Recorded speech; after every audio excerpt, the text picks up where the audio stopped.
পাখির ডাক, হালকা বাতাস বইছে। হা, আজ কাঠ তোলা হয়ে গেলে বাজারে বেচে একটু চাল ডাল কিনব। বাবা, আজ আমি তোমার সঙ্গে যাব। আমি দেখতে চাই বনের বড় বড় গাছগুলো।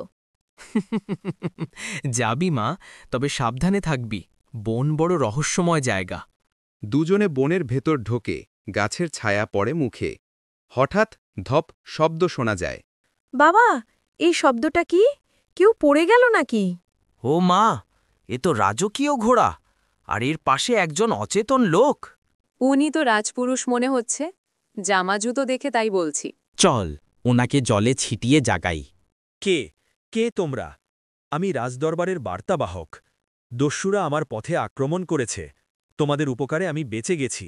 আপনি বিশ্রাম নিন চাচা, বাবা গাছের নিচে একটু ছায়া করে দিচ্ছেন। হ্যাঁ, তোমার মেয়ে খুব বুদ্ধিমতী। রাজা মহাশয় যদি জানতেন, নিশ্চয়ই খুশি হতেন। পরদিন সকালে রাজপুরুষ রাজাকে ঘটনা জানায়।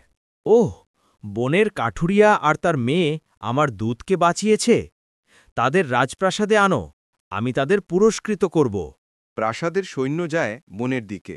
কাঠুরিয়া ও লীলা রাজপ্রাসাদে আসে। রাজা সিংহাসনে বসে আছেন। শুনেছি তুমি আমার দূতকে জীবন ফিরিয়ে দিয়েছ। তোমার মেয়ে খুব জ্ঞানী নাকি? মহারাজ, আমি তো অল্প শিক্ষিত মানুষ, কিন্তু আমার মেয়ে বুদ্ধিতে সব কিছুর সমাধান বের করে ফেলে। তাই? তাহলে তাকে 3টি প্রশ্ন করব। যদি উত্তর দিতে পারে, আমি তাকে রাজকন্যার মতো সম্মান দেব। বলুন মহারাজ, আমি চেষ্টা করব।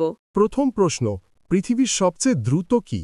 হা হা, চিন্তা মহারাজ। চোখের পলকেই মানুষ 1000 মাইল দূরে ভাবতে পারে, তাই চিন্তার চেয়ে দ্রুত কিছু নেই। দ্বিতীয় প্রশ্ন, পৃথিবীর সবচেয়ে শক্তিশালী কি? সত্য মহারাজ। শক্তিশালী রাজাও মিথ্যার সামনে হার মানে, কিন্তু সত্য চিরদিন টিকে থাকে। অসাধারণ। এবার শেষ প্রশ্ন, যদি কেউ তোমার কাছে আসে, না চড়ে, না হাঁটে, না দৌড়ে, তবে সে কিভাবে আসে? সে আসে স্বপ্নে মহারাজ। বাহ, তোমার উত্তরগুলো রাজ্যের পণ্ডিতদেরও লজ্জায় ফেলবে। আমি তোমাকে রাজযোগ্যাকন্যা উপাধি দিচ্ছি। মহারাজ, আমার মেয়েকে এত বড় সম্মান দিলেন, এ তো স্বপ্নের মতো। মহারাজ, আপনার আশীর্বাদই যথেষ্ট। আমি চাই সবাই জ্ঞান ও সত্যের পথে চলুক। তুমি সত্যিই রাজ্যের গর্ব, লীলা। আমি তোমার বাবাকে রাজবানের প্রধান কাঠুরিয়া নিযুক্ত করছি। বনের পথ ধরে দুজন বাড়ি ফিরছে। সূর্য ঢলে পড়ছে, পাখি ঘরে ফিরছে। মা লীলা, আজ আমি বুঝলাম, গরিবের ঘরেও জ্ঞান থাকলে ভাগ্য দরজায় কড়া নাড়ে।